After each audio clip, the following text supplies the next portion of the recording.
나의 결혼 우상 묵상 간증입니다. 저는 마흔이 다 되도록 시집을 못 가자 주님이 주무시는 것만 같았습니다. 예비된 배우자가 없다는 자기 연민과 우울의 큰 놀이 몰려올 때면 두려워 죽을 것만 같았습니다. 주님을 따라 배에 올랐으니 풍랑은 없을 거라 믿고 있다가 남자들의 거절 풍랑이 찾아오면 이를 말씀으로 해석하기 힘들었습니다. 믿음이 없으니 불안하고 그저 결혼 생각만 가득해 작은 관심이라도 받게 되면 일희일비하곤 했습니다. 결혼의 목적은 행복이 아닌 거룩이라는 말씀을 아무리 들어도 놀라우신 하나님의 아들의 계획을 믿지 못하니 조급함과 외로움의 귀신 조급함과 외로움의 귀신 들린 자처럼 무덤 사이에 거할 뿐이었습니다. 이런 저에게도 예수님이 말씀으로 찾아오셨습니다. 그리고 어찌하여 무서워하느냐며 저의 작은 믿음을 책망하시고 제 사정을 다 아신다며 온유와 사랑으로 꾸짖으셨습니다. 저는 하나님의 것은 하나님께 맡기고 제 안에 불안 귀신부터 쫓아내야 함을 깨달았습니다. 이후 돼지떼 같은 제 자존심과 욕심을 내려놓는 대가는 혹독했지만 덕분에 때를 놓칠까봐 전전긍긍하며 움켜잡고 있던 지독한 결혼 우상을 몰살시킬 수 있었습니다. 그리고 겉으로는 믿음 좋은 듯 보이지만 실상은 100% 오르신 주님을 인정하지 못하는 저의 이중적인 신앙생활을 회개했습니다. 힘든 마음이 내 죄를 보는 것으로 해결되니 너무 시원했고 또 고난 속에서도 어떻게 평강을 보일 수 있을지 가르쳐 주신 하나님께 감사했습니다. 결혼에서도 불안과 염려의 풍랑이 일어나면 견디지 못하고 무덤 사이에 거할 뻔한 인생이었는데 특별히 구원해 주신 주님의 은혜를 잊지 않겠습니다. 결혼을 위한 가장 완벽한 준비는 예수 그리스도를 온전히 신뢰하는 것임을 기억하며 아직도 나의 이익을 쫓아 움켜쥐고 있는 돼지떼를 날마다 몰살시키기를 소망합니다. 적용하기입니다. 형제들에게 거절당해도 이성을 잃지 않고 차분히 말씀을 보내보겠습니다. 내 소견에 옳은 대로 행하지 않고 여호와 이레의 하나님을 믿고 숙면을 취하겠습니다. 네, 예수님이 배에서 주무시는데 제자들은 풍랑을 보며 두려워하잖아요. 그 모습이 마치 주님이 아무 일도 안 하고 주무시는 것 같았다라고 고백하고 있지 않습니까? 그러나 100% 오르신 주님을 인정하지 못하는 자신의 이런 신앙생활을 회개하고 힘든 마음이 내 죄를 보는 것으로 해결이 되니 너무 시원하였다라고 이렇게 말씀해 주고 있습니다. 오늘은 마태복음 8장 23절 24절 말씀인데요. 23절 24절 보니까요. 배에 오르심에 제자들이 따랐더니 24절에 바다에 큰 놀이 일어나 배가 물결에 덮이게 되었음에 스되 예수께서는 주무시는지라. 예수님이 배에 오르는데 제자들이 따랐다고 하잖아요. 그러니까 제자들이 배에 탔다가 아니라 배에 예수님이 오르심에 제자들이 따랐다라고 말씀해 주고 있는 거예요. 중요한 것은요. 예수님을 따르는 건데 어제 큐티 말씀에요. 서기관과 또 아버지 장례를 치르고 따른다라고 한 사람들은 따르지 못했다라는 거죠.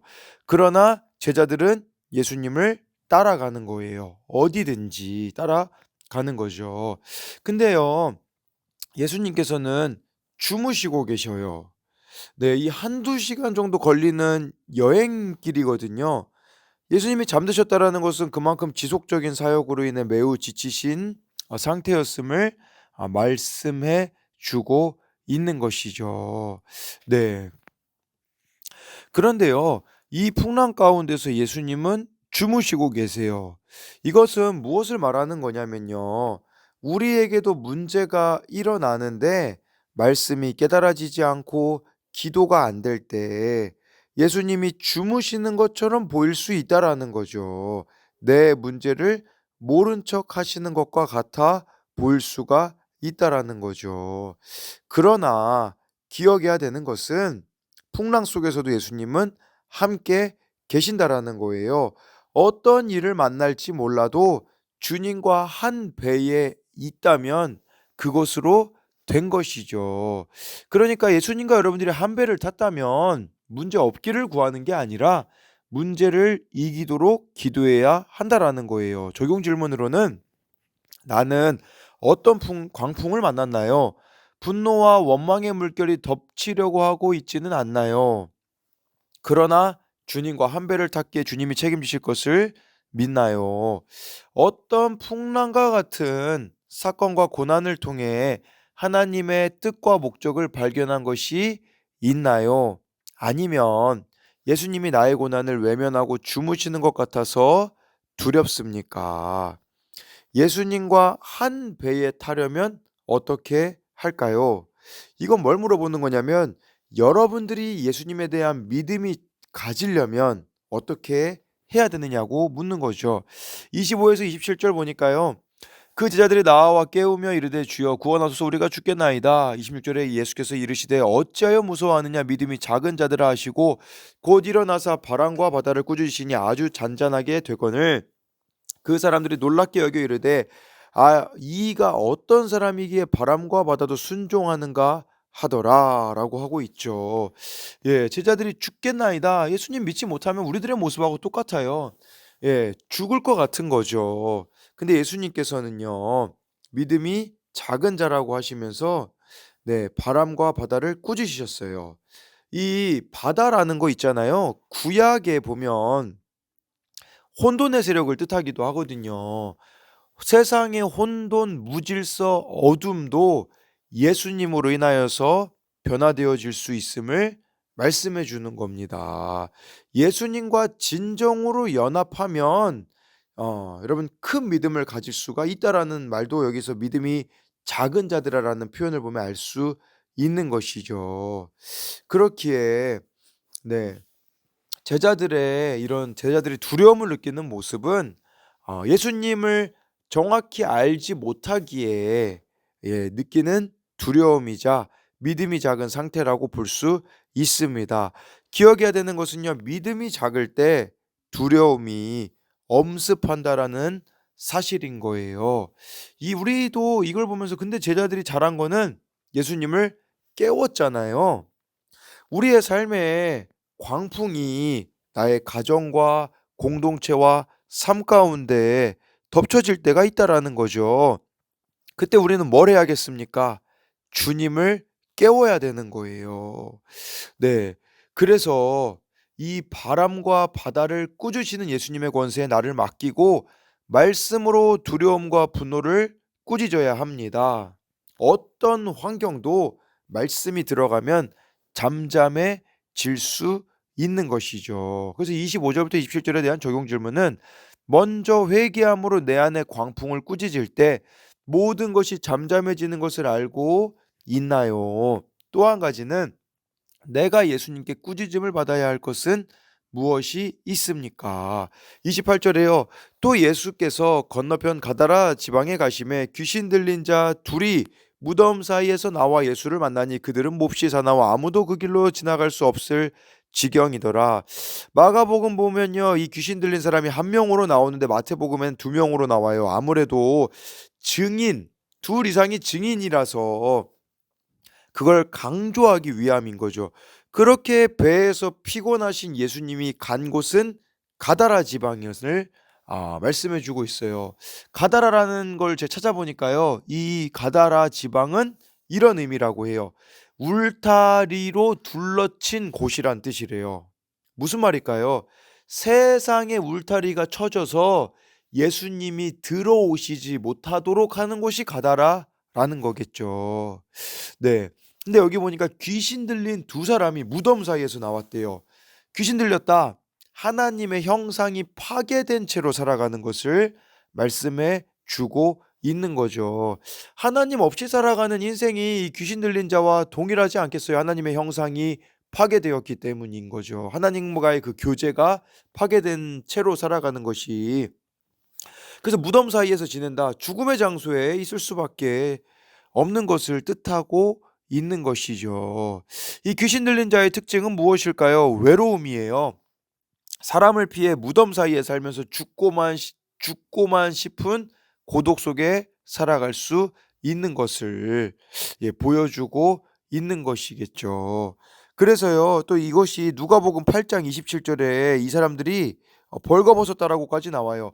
예수께서 육지에 내리심에 그 도시 사람으로서 귀신 들린 자 하나가 예수를 만나니 그 사람은 오래 옷을 입지 아니하고 집에 거하지도 아니하고 무덤 사이에 거하는 자라. 귀신 들린 사람의 특징, 오랫동안 옷을 입지 않았대요. 무슨 말일까요? 부끄러움을 상실했다라는 뜻입니다. 그러니까 술과 여자나 남자나 도박을 찾아다니며 벌거벗은 악과 음란이 드러나도 부끄러운 것을 전혀 모르는 거죠. 집에 거하지 않는데요. 네. 자꾸 집을 나오고 싶어 하고 있어야 될 곳에 있지 않은 것을 보여주고 있는 것이죠. 근데 왜 예수님은 이 사람을 찾아갔느냐라는 거예요. 그것은 예수님이 배에 오르심에 제자들이 따랐다라고 아까 서두에 23절 말씀을 드렸잖아요. 그러니까 제자들에게 가르쳐 주고자 하시는 거죠. 네. 뭘 가르쳐 주고자 하시는 걸까요? 신앙이 자란다라는 것은요. 시간이 갈수록 생각하기도 싫은 사람과 힘든 사람을 찾아가는 거예요. 내가 어울리고 싶은 사람하고만 만나려고 한다면 신앙이 자라고 있지 않다라는 증거라고 할 수 있는 것이죠. 네, 적용 질문으로는 내가 가다라처럼 아까 그 울타리 친 곳이라고 했잖아요. 예수님이 오시지 못하도록 울타리를 치고 있는 것은 무엇이 있을까요? 또 적용 질문. 혼자 머물고 있는 무덤은 무엇이 있습니까? 한 가지 더 적용 질문은요. 나의 신앙은 힘든 사람을 찾아가는 신앙인가요? 아니면 여전히 끼리끼리인가요? 네, 요것도 한번 생각해 봤으면 좋겠어요. 네, 29절에요. 이에 그들이 소리질러 이르되 하나님의 아들이여 우리가 당신과 무슨 상관이 있나이까 때가 이르기 전에 우리를 괴롭게 하려고 여기 오셨나이까 하더니라고 해서요. 귀신 들린 자는요. 예수님이 자신을 괴롭힌다고 해요. 우리를 괴롭게 하려고 여기 오셨나이까라고 하잖아요.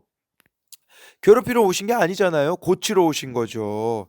근데 우리도 이렇게 생각하는 것 같아요. 예수님을 마치 나를 괴롭히시는 분이라고 생각해서 거절하는 일이 얼마나 우리들 가운데도 많이 있습니까? 그리고요, 때가 이르기 전에, 아니, 때가 이르기 전에라는 것은 예수님이 나중에 십자가에 못 박히시는 때를 말하는 거겠죠. 근데요, 지금이 구원의 또 때라고 볼 수 있잖아요. 근데 귀신 들린 자의 특징은요. 때가 아직 이르지 않아서 예수님께 나아갈 수 없다고 핑계를 대요. 예수님 안 믿는 사람 이런 핑계 많이 대잖아요. 아, 아직 때가 안 됐다고 라고 말하는 게 얼마나 많이 있습니까? 29절에 대한 적용 질문은 나는 예수님을 어떤 분으로 알고 있나요? 나를 괴롭게 하는 분으로 내 삶에서 떠나기를 바라고 있지는 않나요? 아니면 어떤 대가를 치르더라도 내 삶과 가족들과 이웃들을 고쳐주실 분으로 알고 회복을 구하고 있습니까? 30절부터 32절까지를 보면요. 마침 멀리서 많은 돼지떼가 먹고 있는지라 이 귀신들이 예수께 간구하여 이르되 만일 우리를 쫓아내시려면 돼지떼에 들여 보내 주소서 하니 그들에게 가라 하시니 귀신들이 나와서 돼지에게로 들어가는지라 온 떼가 비탈로 내리달아 바다에 들어가 물에서 몰사하거늘. 이때 돼지가 몇 마리였는지는 마가복음 5장 13절에 보면 나오거든요. 거의 2천 마리가 되는 떼가 죽었다라고 이렇게 나와 있어요. 그만큼 많은 귀신에게 사로잡혔다라는 것을 말씀해 주는 거라고 볼 수가 있겠죠. 우리도 마찬가지지 않겠어요? 하나님의 형상, 하나님과의 교제가 끊어지면요. 귀신들이 틈탈 수밖에 없음을 기억해야 된다라는 사실이에요. 33, 34절을 마지막으로 보면요. 치던 자들이 달아나 시내에 들어가 이 모든 일과 귀신 들린 자의 일을 고하니 이 34절에 온 시내가 예수를 만나려고 나가서 보고 그 지방에서 떠나시기를 간구하더라. 사람들이요 2천 마리 정도 되는 돼지떼가 죽었으니 이 사람들의 특징은 뭐냐? 경제적인 손실에만 관심이 있어요. 이 두 사람이 이 귀신에게 붙잡혀서 살다가 회복됐으면 기뻐해야 되잖아요. 전혀 기뻐하지 않아요. 뭘 말해주는 걸까요? 이 시대의 모습 아닌가요?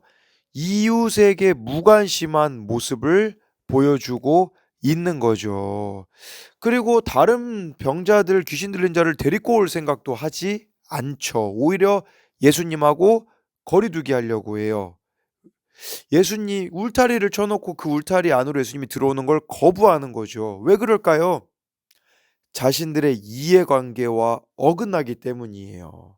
그 이해관계를 내려놔야 되는데, 더 구체적으로 말하면 돈을 내려놔야 되는데, 돈이 그들의 인생의 전부이니 사람에 대한 소중함을 잃어버린 모습이 지금 우리가 살아가고 있는 대한민국의 모습과 흡사하다라는 생각을 하게 되어지죠. 진짜 신앙은 언제 드러나냐? 이해관계를 포기하냐, 붙잡느냐에서 나온다라는 것을 볼 수가 있어요.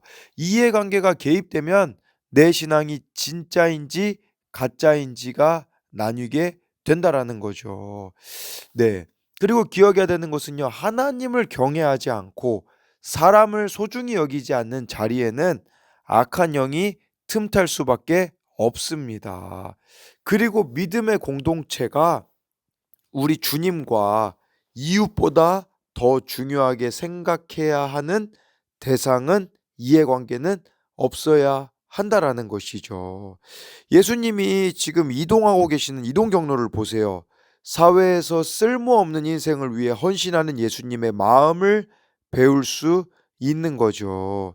사회에서 완전히 추방된 사람을 만나려고 폭풍을 뚫고 오셨고 회복하고 가시는 것처럼 의도적으로 제자들에게 긍휼을 가르치기를 예수님은 원하시는 거죠. 제자는 무엇입니까?